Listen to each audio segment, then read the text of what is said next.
ഇന്ന് ഞാനിവിടെ ചെയ്യാൻ പോണത് മണിത്തക്കാളി ചീര പരിപ്പ് കറിയാണ് കേട്ടോ. അപ്പോൾ ഈ മണിത്തക്കാളി ചീര വളരെ നല്ലതാണ് നമ്മുടെ ശരീരത്തിന്. വയറിലുള്ള അൾസർ മാറാനും അതുമാതിരി തന്നെ വായപ്പുണ്ണൊക്കെ മാറാനും വളരെ നല്ലതാണ് മണിത്തക്കാളി ചീരയും അതിൻ്റെ കായും പഴവും ഒക്കെ നല്ല കഴിക്കണം നല്ലതാണ്. അപ്പോൾ അത് വെച്ചിട്ടുള്ള ഒരു കറിയാണ് ഇന്ന്. ഇപ്പം കായും അതുമാതിരി ഇലയൊക്കെ കൂടി വെച്ചിട്ടുള്ള ഒരു കറിയാണ് കേട്ടോ.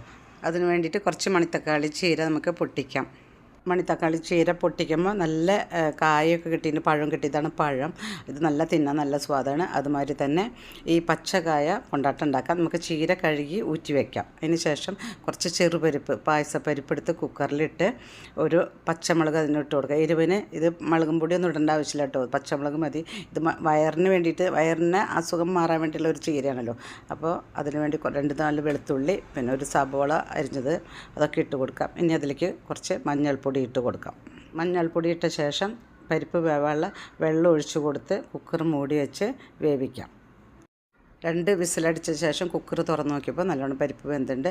അതൊന്ന് ഇളക്കി ഉടച്ച ശേഷം അതിലേക്ക് കഴുകി ഊറ്റി വെച്ച ചീര ഇട്ട് കൊടുക്കാം. മണിത്തക്കാളി ചീര ഇട്ട് കൊടുക്കാം. ചീര മുഴുവനും അതിലേക്ക് ഇട്ട് കൊടുത്ത ശേഷം അതിന് വേണ്ട ഉപ്പിട്ട് കൊടുക്കാം. ഉപ്പിട്ട് കൊടുത്ത് നല്ലോണം തിളപ്പിക്കാൻ വയ്ക്കാം. ചീരയും പരിപ്പും കൂടി നല്ലോണം വേവട്ടെ. നമ്മൾ എല്ലാം ഇളക്കി കൊടുത്ത് നല്ലോണം വെന്തുണ്ട്. ഇപ്പോൾ അധികം വേവണ്ട ചീര കേട്ടോ. ചീരയും പരിപ്പൊക്കെ നല്ലോണം വെന്ത് കിട്ടിയിട്ടുണ്ട്. ഇനി നമുക്ക് അതിലേക്ക് താളിക്കാൻ വേണ്ടിയിട്ട് ഒരു കടായി വെച്ച് നെയ്യാണ് ഒഴിച്ചു കൊടുക്കണം. ഇതിന് നെയ്യാണ് കൊണ്ട് വേണ്ടത്. 1 സ്പൂൺ നെയ്യ് അതിലേക്ക് കടുക് ഇട്ട് കൊടുക്കാം. അതിനുശേഷം നമുക്ക് നല്ല ജീരകം കുറച്ച്, അതാണ് ഈ ജീരകമാണ് ഇതിൻ്റെ സ്വാദ്, നെയ്യും കൂടിയിട്ട് വറുത്തിടുമ്പോൾ. അപ്പോൾ അതിന് ശേഷം നമുക്കതിലേക്ക് ഉണക്കമുളക് ഇട്ട് കൊടുക്കാം. ഒരു പച്ചമുളകല്ലേ ഇട്ടിട്ടുള്ളൂ, അപ്പോൾ 2-3 ഉണക്കമുളക് ഇട്ട് കൊടുക്കാം.